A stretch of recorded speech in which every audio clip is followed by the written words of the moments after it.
Hi, this is Natalie Hoffman of FlyingFreeNow.com, and you're listening to the Flying Free Podcast, a support resource for women of faith looking for hope and healing from hidden emotional and spiritual abuse. Welcome to episode 134 of the Flying Free Podcast. Before we get started on today's episode, I want to let you know that we offer free online small groups every 4 months that go through my book, Is It Me? Making Sense of Your Confusing Marriage, along with the companion workbook. And do you know who hears about how to register and join these groups? Everyone on my mailing list. That's right. It pays to be on my mailing list. I never spam. Women on my list get 1 email a week letting them know what that week's podcast episode is. And when we open up the free small groups, those are the ones who get invited. If I get a hankering to write an article, those folks hear about it first. And at some point down the road, when I'm making some badass documentaries exposing abuse in religious environments, which is a huge dream of mine that I'm hoping to start making a reality soon, those women will be the first to find out. Those are my peeps, my community, my family. And if you're not part of it yet, why not? Go to flyingfreenow.com and hop on the mailing list. It's too late to join small groups this time around, but you'll be the first to hear about winter groups in February. And of course, you can always apply to get into the Flying Free program at any time by going to joinflyingfree.com. If you're divorced and you need a tribe, check out Flying Higher at joinflyinghigher.com. That group is small but mighty. They are kicking ass and taking names. Excuse my French, but it just captures the energy of that group. And we would love to have you join us if you're divorced and you're ready to rebuild your life. Okay, couple of reviews. Thank you for everyone who's been doing this, leaving reviews. Momentum is starting to build around, well, I shouldn't say it's starting, it's just continuing to build around this podcast. And we love to see it because it means more women are getting free.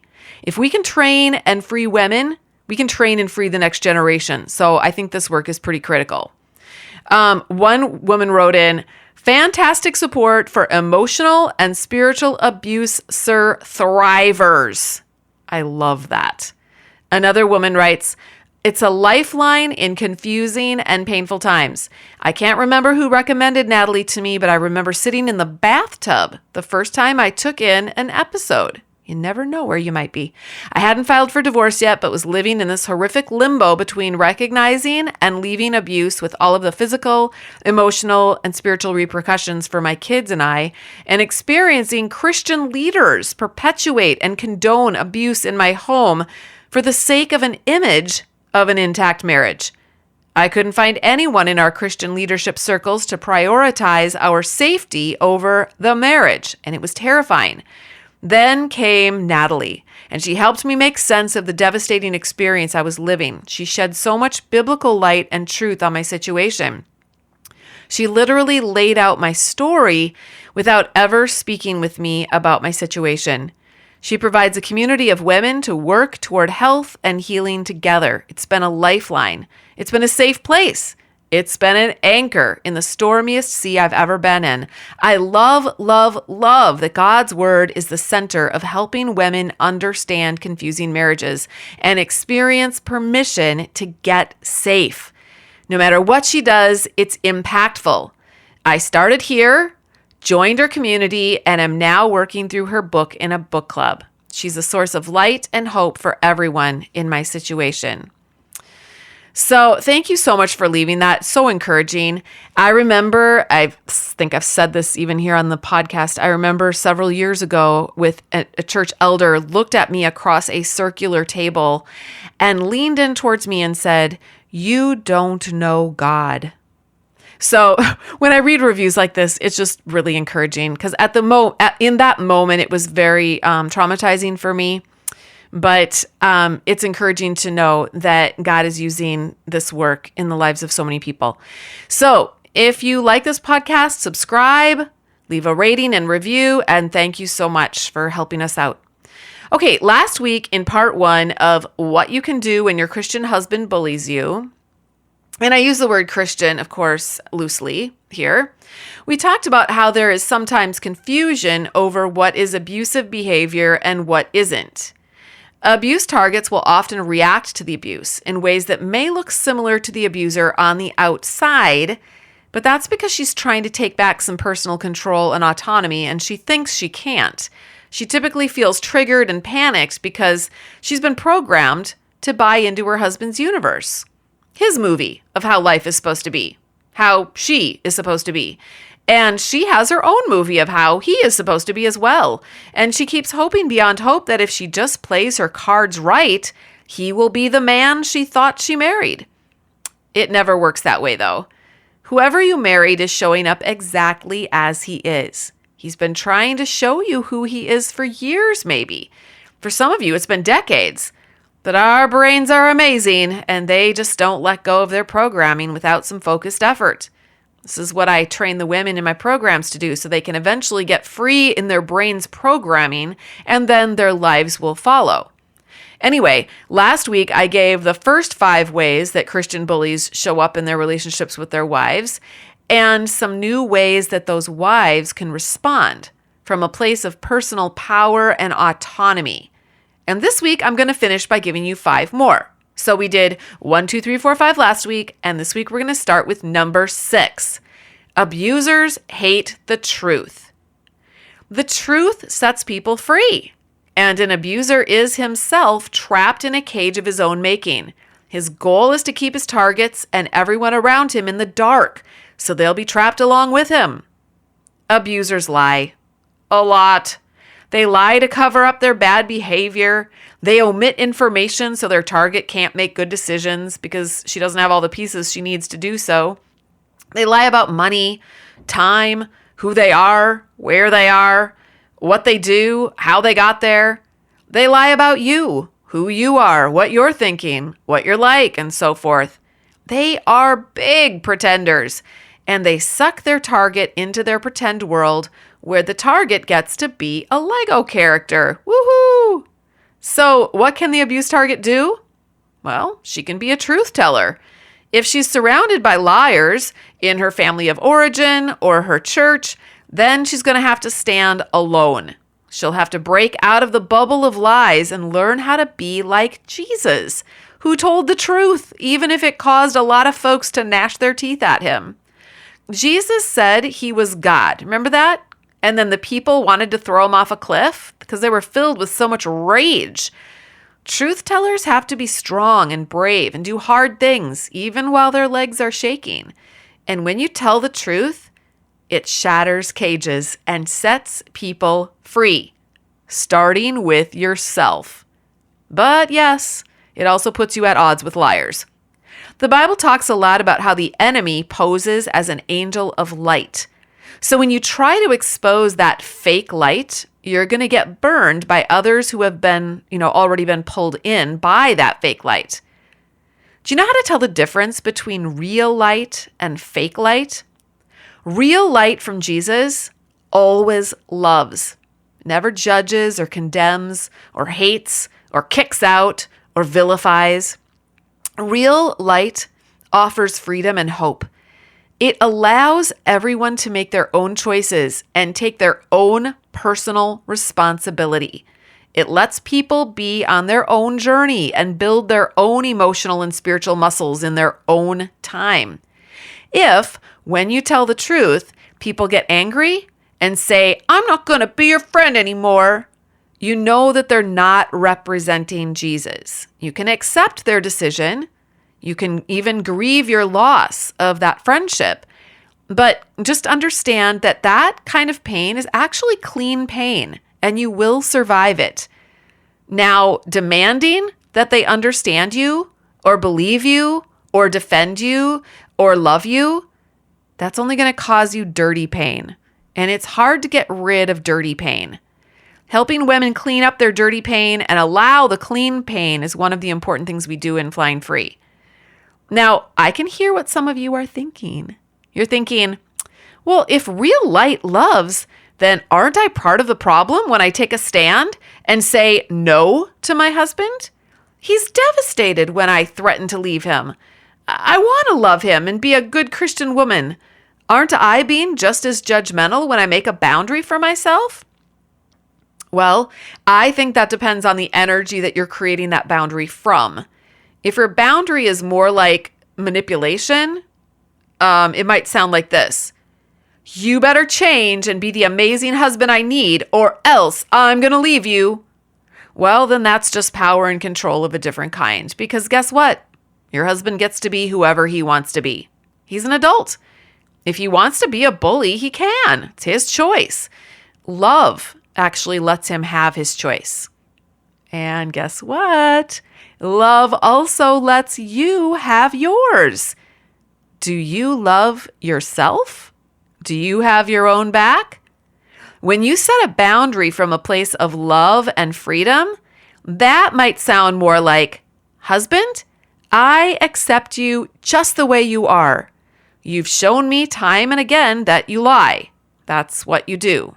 You are a chronic liar, and I've decided to accept that. You're an adult. You get to do you. And I love you, even though you're a liar, just like Jesus loves you, even though you're a liar. But I also love me. And I've decided that for me, I'm not going to live with lies or liars. That's who I am. So, out of love and acceptance for both you and me, I'm leaving you. I wish you the best, but we are not a want match. I want a man who walks in truth and integrity. You're not that guy. I love you, and goodbye. Do you see the difference? Number 7, abusers are highly reactive and have the same predictable reactions over and over. They also tend to be serious. If they are a jokester type, the kind of jokes that they typically enjoy are ones that are malicious. And, that's not funny at all. So again, serious. The emotional climate of your abuser depends on things that happen outside of him. He's not able to regulate his emotions on his own. So he might come home from work highly triggered by anyone who doesn't do what he wants them to do. He'll be in a good or bad mood depending on what you're doing or not doing, saying or not saying. This is why he needs to control you, because he's depending on you to regulate his emotions. He'll do the same things and say the same things over and over again. You'll be able to predict what he'll say or do in any given situation because his repertoire of responses is so limited. He's unable to think creatively or problem solve on his own. It's kind of like a parasite that must get all of its needs met through outside sources, particularly his abuse target. He isn't playful because playfulness requires a person to be self-aware and have the ability to accept oneself, warts and all, to be able to poke fun at his own self. And the narcissist abuser is unable to do this. So what can you do about that? Well, while he is unable to regulate his emotions without your cooperation, you can learn to regulate yours without needing his approval or cooperation. You can learn to be self-differentiated so that whatever he does or says is just an objective fact, and you don't make it mean anything about you personally. You recognize that his pathology and behavior only gives you information about who he is, not about who you are. So when he says, "You've put me in a rotten mood because you haven't given me the kind of sex I like in 3 days," instead of thinking, "Ooh, I'm a bad wife who's letting my poor husband down," and feeling guilty and catering to his whims, you can give him back his own responsibility to manage his moods as an adult and think, "Oh, look at my husband. He's stuck in emotional childhood again. I sure hope he'll be able to find some help for himself." And then you can walk away feeling peace. You can have a nice evening doing whatever you were planning to do because you've made a boundary for yourself that you don't have to have sex with someone who whines and guilt manipulates you. You let him own what is his and you own what is yours. You don't have to feel guilty about that. And again, I can help you with this in Flying Free. This is the kind of coaching I do with women every single week. Number 8, abusers interfere with your other relationships. They like to plant seeds of doubt and anxiety in your mind and in the minds of those around you regarding your identity or their identity. Again, they live in their own pretend world, and their perception is totally skewed. But if they've got you wired into their universe, you'll buy into their skewed perception, which is only going to add to your confusion, pain, and anxiety. Abusers are amazing triangulators. They love to pit one person against another. They love to switch sides, and they get everyone all worked up. Entire families can split because of these kinds of tactics. If you've ever been the victim of triangulation or a well-executed smear campaign, then this is the dynamic I'm talking about. So what can you do? Guess what? It takes 3 sides to make a triangle, and you can remove a side. Yours. Refuse to talk about anyone else with your abuser. Refuse to talk about yourself with him. Now, your brain is going to say, oh, but he's my husband and I should have an intimate relationship with him and share all my deep, dark feelings and thoughts.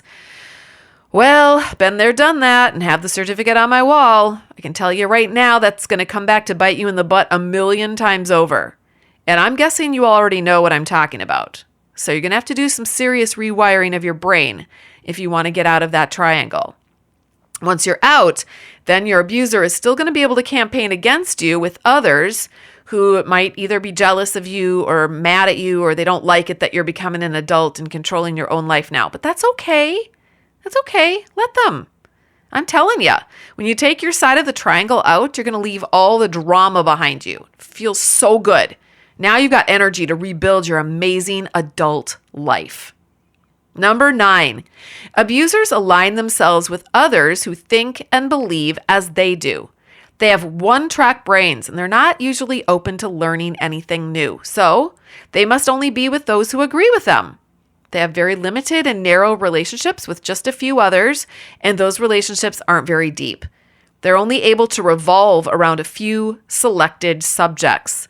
Their conversations tend to be transactional and shallow.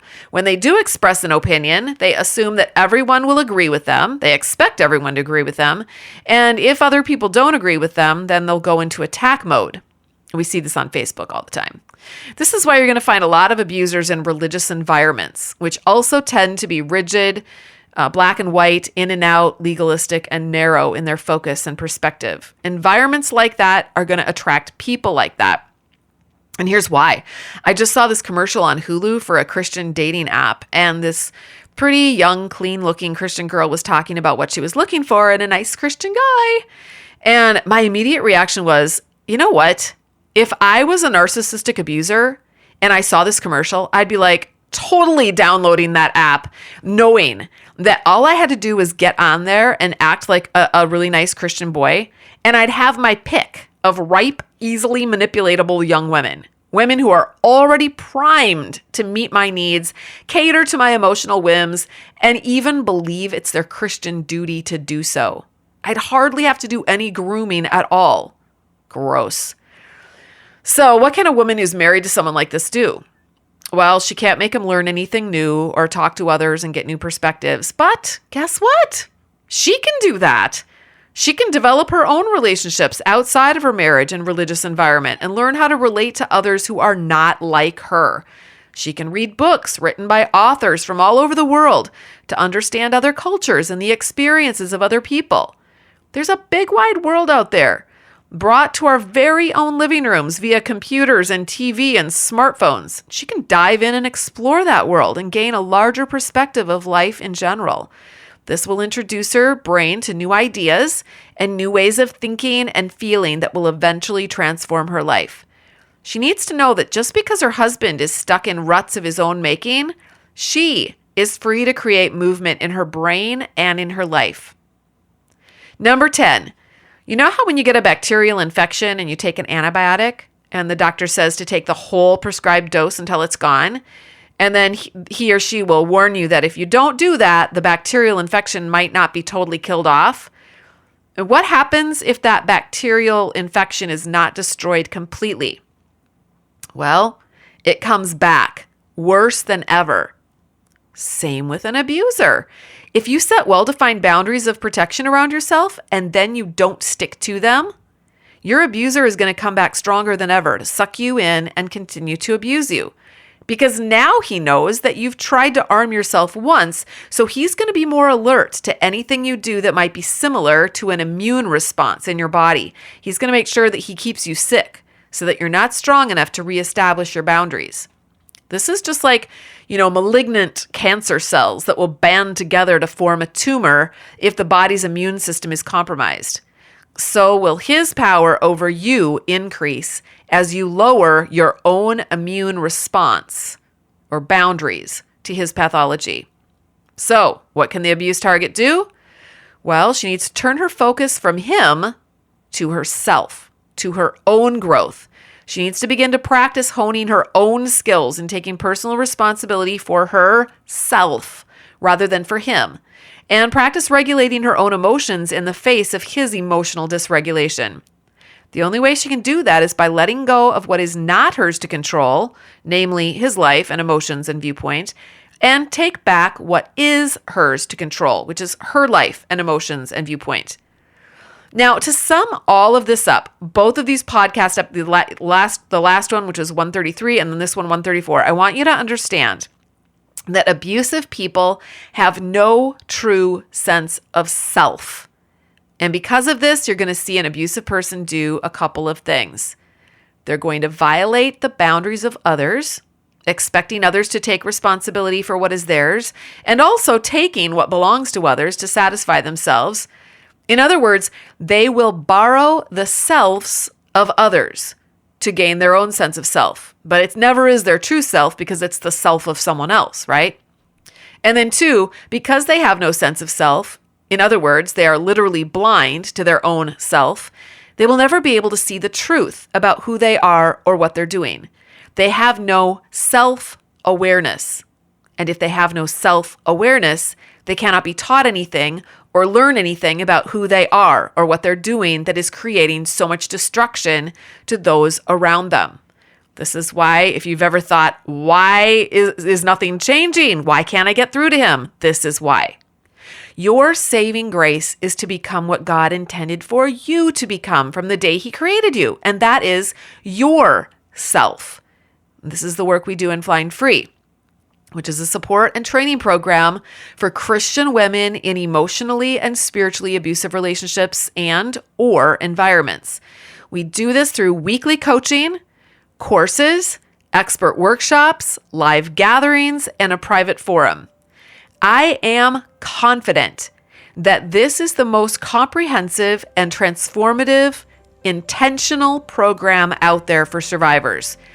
If you are someone who's sick of the same old ruts and you're tired of focusing on the abuse and you're ready to get down and dirty with working on your own amazing life, then this is the program for you.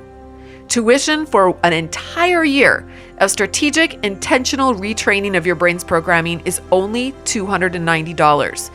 And if you can't afford the full amount up front, you can pay $29 on a month-to-month basis. We now have a screening process in place. In other words, you have to go through an application process if you want to get in, because we really want to help women in particular who are ready for this kind of next level personal work. If you believe that this might be you, you can learn more and apply at joinflyingfree.com. I want to thank you so much for listening, and until next time, fly free.